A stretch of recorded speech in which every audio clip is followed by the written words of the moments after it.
Should I introduce myself? I'm Yael, van der Wouden, and I'm a writer, and it's exciting to be able to say that. Dear all, in the attachment you'll find my CV/project proposal for this year's residency opportunity at Centre Pompadour. I hope this is the right address for handing in the application, and if not, apologies in advance, consider this unsent. Thank you in advance for your time, your consideration. All best, Yael van der Wouden. I found an old notebook of mine, what turned out to be a story I'd written, which I had no recollection of writing at 12 years old.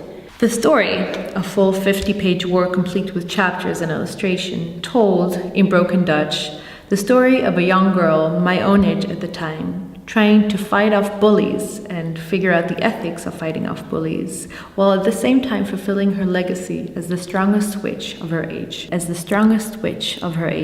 And I remembered suddenly how lost I felt in the world of adults. I spent weeks, months, perhaps writing a version of myself as powerful, a little monstrous and a little arrogant.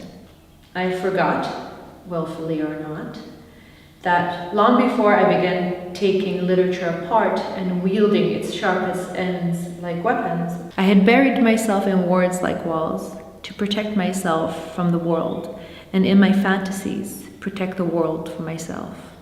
I imagined I was a monster.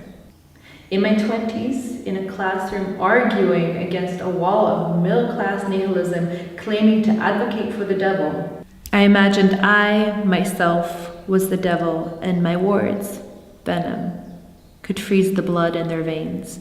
The project that I'm working on here is called Monstrous, and Monstrous is a collection of 7 short stories where the boundaries of the feminine and the monstrous are blurred.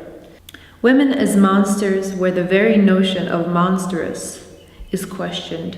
All of this to say, the very essence of neo-feminist writing is the notion that, in women's words, there is a beauty that does not seek equality through acknowledgement, but rather self-possessed autonomy, a making of the feminine body outside and without the patriarch, a whole and complete in its own right.